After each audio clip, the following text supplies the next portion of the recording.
తులారాశి వారికి ఈ వారం ఆర్థిక విషయాలు అనుకూలంగా ఉన్నాయి. రాబడి బాగుంటుంది. గడిచిన కొన్ని వారాల కంటే కూడా వ్యాపారపరంగా కాస్త అనుకూలంగా ఉంటుంది. వ్యాపారం మంచి అభివృద్ధిలోకి నడిపిస్తారు. సాయశక్తుల కష్టపడి ఒక స్థాయిని తీసుకురాగలుగుతారు. అందుకు తగ్గినట్టుగానే మిత్రుల సహాయ సహకారాలు, బంధువుల సహాయ సహకారాలు మీకు ఎంతగానో లభిస్తాయి. మంచి ఆనందకరమైన వాతావరణం నెలకొంటుంది.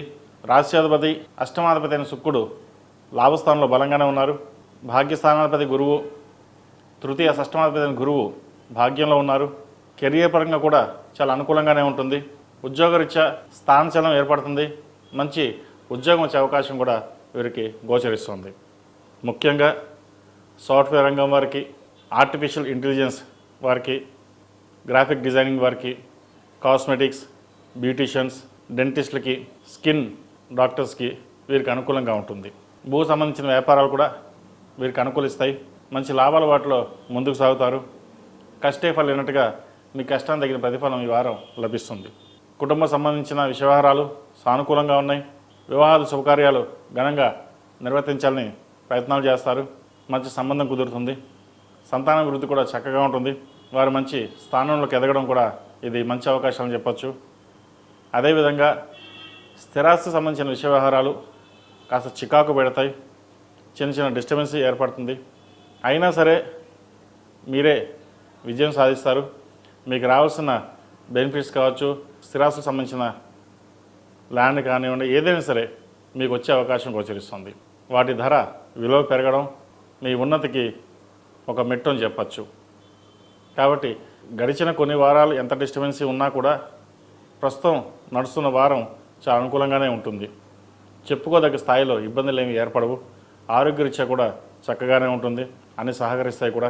స్నేహితుల సహాయ సహకారాలు మీకు చక్కగా లభించడం, వ్యాపార అభివృద్ధి ముందుకు సాగడం కూడా మంచి భవిష్యత్తు అని చెప్పచ్చు. ఇన్ని బాగున్నా లోన్ తీసుకుని అప్పులు తీర్చివేయాలని ఆలోచన చేస్తారు. వాటిని పక్కన పెట్టండి. ఎందుకంటే లాభాలు బాగుంటాయి, అప్పు తీర్చగలుగుతారు. కాబట్టి లోన్ల విషయంలో దూరంగా ఉండడం చెప్పదగినది. ఈ రాశిలో జన్మించిన విద్యార్థులకు సకాలంలో పరీక్షలు పూర్తి చేయడం, విద్య మీద ధ్యాస పెట్టడం అనేది చెప్పదగినది. స్నేహితులకు దూరంగా ఉండాలి. ఎవరు మనవారో ఎవరు పరాయవారో తెలుసుకోవాలి. అందరూ మనవారే కదా అని చెప్పి సహాయ సహకారాలు అందిస్తే మీకు వచ్చేసరికి మీ ఎడ్యుకేషన్ పరంగా డిస్టర్బెన్స్ అవుతారు. కాబట్టి వాటి విషయంలో జాగ్రత్త తీసుకోండి. ఈ రాశిలో జన్మించిన స్త్రీలకు వృత్తి ఉద్యోగ పరంగా సానుకూలంగా ఉంటుంది. విదేశాలకు వెళ్ళాలనుకునే వారికి మంచి అవకాశాలు కలిసి వస్తాయి. విదేశాల్లో ఉన్నవారికి, ఉద్యోగం పోయిందనుకున్న వారికి మంచి ఉద్యోగం లభిస్తుంది. అక్కడ స్థిర నివాసం కోసం ఒక ఇల్లుని కొనుగోలు చేస్తారు. ఇది మంచి తరుణం అని చెప్పచ్చు. కెరియర్ పరంగా, వృత్తిపరంగా ఈ వారం అంత అనుకూలంగా ఉంది. ఎటువంటి ఇబ్బందులు పడాల్సిన అవసరం లేదు. జీవిత భాగస్వామి సలహాలు, సూచనలు మీకు బాగా యోగిస్తాయి. పరస్పర అవగాహనతో ముందుకు వెళ్తారు.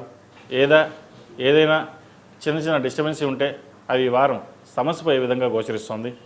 సంతాన ప్రయత్నాలు చేస్తున్న వారికి మంచి సంతానం కలిగే విధంగా శుభవార్తను వింటారు. వివాహ ప్రయత్నాలు చేస్తున్న వారు కూడా చక్కగా వివాహ ప్రయత్నాలు చూసుకోవచ్చు. అయితే ద్వితీయ సప్తమాధిపతి అయిన కుజుడు జన్మరాశిలో బుధుడితో కలుస్తున్నారు. ప్రేమ సంబంధించిన వ్యవహారాలు ఆచితూచి అడుగులు వేయాలి, లేకపోతే ఇబ్బంది పడే అవకాశం కూడా లేకపోలేదు. ఏదైనా ప్రేమ వ్యవహారాలు ఉంటే పెద్దవాళ్ళతో మాట్లాడి ఒక కొలిక్కి రావాలి.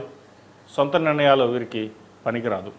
ఇది అందరికీ కాదండి, కొంతమంది మటుకే ఈ ప్రేమ వివాహాల విషయాలలో.